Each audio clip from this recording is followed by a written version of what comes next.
I want to answer the question about manufacturing in the 70s. Oh, I don't blame you. I'll go back to that,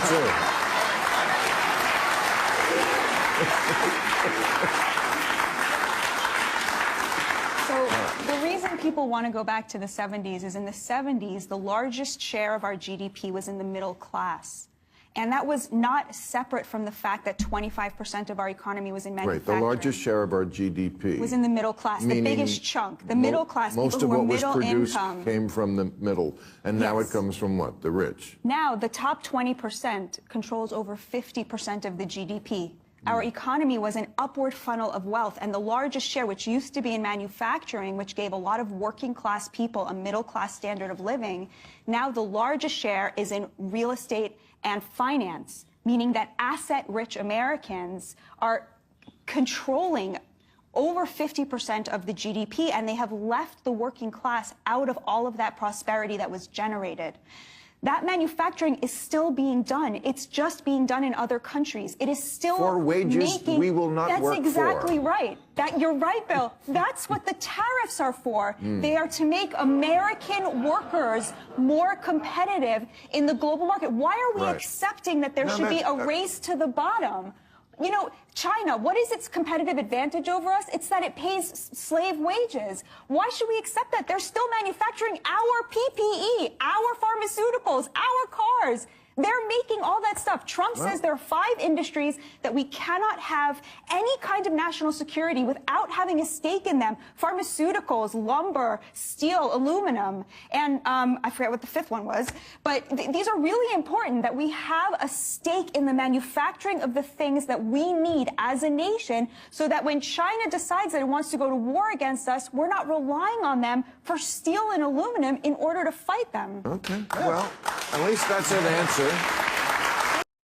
Boom.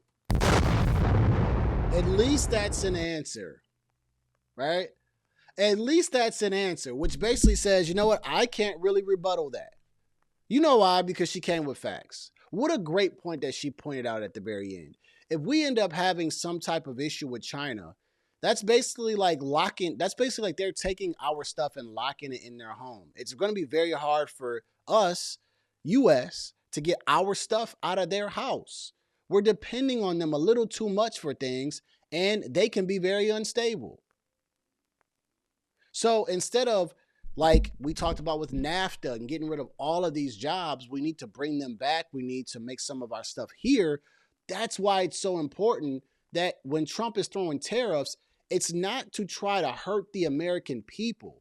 It's because he understands that companies care about their bottom line. And in order for us to raise all these GDPs and all these numbers, we need to get things back into America. We need to start manufacturing our own things. That's why Stellantis, one company right here in Michigan, it was shipping all their stuff out to Mexico. They were manufacturing all of our stuff. We were just basically just like a little assembly. That's it. Now Trump and the owner from Stellantis met at Mar-a-Lago. He told him the plan. And so when he told him about the tariffs, he said, okay, we will now start bringing that V8 engine back to United States. And one of the plants was Belvedere. I think it was a Dundee plant. It's here in Michigan. No more over to Mexico. We're going to make that here, which means what? More jobs for Americans. That's the simple part of it. Trump's entire tariff plan is about bringing American jobs back here that Mr. Bill Clinton, Mr. Dome in the White House, threw them all away and created a bad standard for America. So let's bring this back. We're not going to bring back every single job that we lost, but if we can bring back some, it's going to help us. And what do you see people doing? The chip company, Honda, you know what I'm saying? A lot of these other companies. I don't want to get hit with these massive tariffs. I care about my bottom line. So what's that mean? That means that I need to follow the rules of the game, and the rules of the game say what? Go to America, build a plant, manufacturing, or some type of staple there so that we don't get hit with massive tariffs. And guess what companies are going to do? In a heartbeat.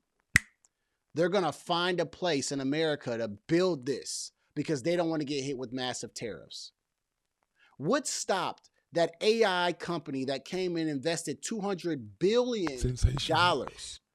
What stopped them from coming here 4 years ago?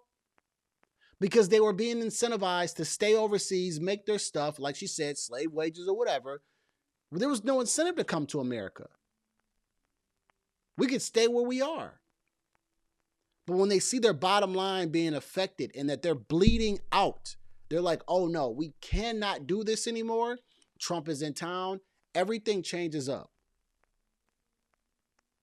So what I'm starting to see now with this tariff talk is I'm starting to see that certain people are starting to understand the tariff talk a little bit more, right? They're starting to understand the vision and the goal of Trump's tariffs. It's not to raise prices for Americans. It's to bring jobs to America so Americans can make money, and that also helps America as a whole, because now we're bringing in those foreign dollars and they're investing. And so it all helps as long as we use that money towards the right thing and we're paying down the debt and we're making sure that the cost of living goes down and interest rates goes down and everything's going down as long as more money's coming in. Bill Maher couldn't say anything after this lady broke this down about China and what they're doing over there. He couldn't say nothing. He couldn't say anything.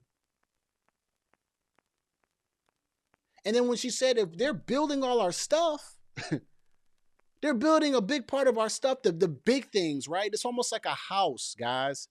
You got the roof, your HVAC, your AC, your mechanics, your electrical, your foundation. You don't want to give away all of that stuff because you need those things. And then she touched a little, very little on national security.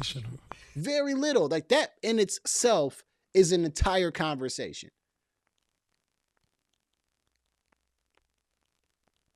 This is a big deal. What Trump is doing with bringing $1.7 trillion back here in less than 2 months is a huge deal, because there's going to be more dollars that are going to come here, and that's going to help us. All because of what? Tariffs. If he doesn't talk about the tariffs and raise tariffs, those companies continue to operate the way that they are. The last point I want to make about this tariff talk is this.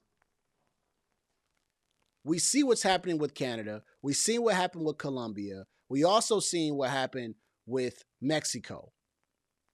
And how the tariff talk is changing the landscape of everything, because they know that that is the thing that we as America, Big Brother, ATM, can use to cripple our allies who have been taking advantage of us for so many decades.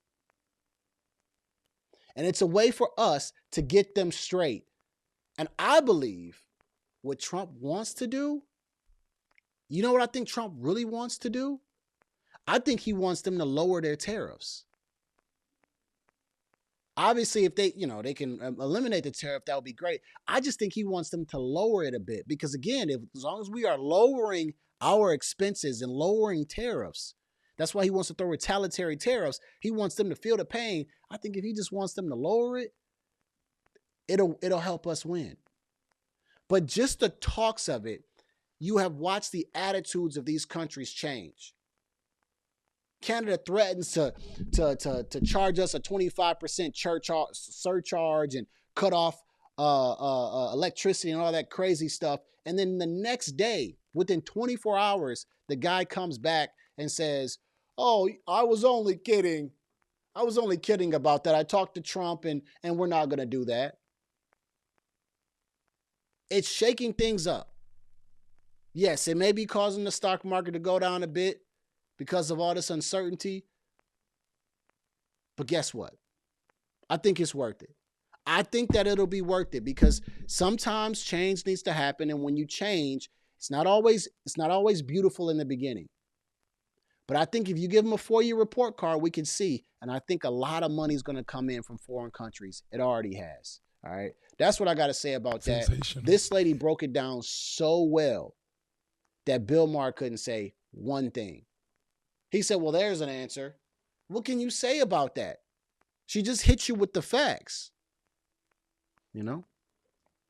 You are watching a master at work. I'm going to go ahead and read Coffee Grinder's comment.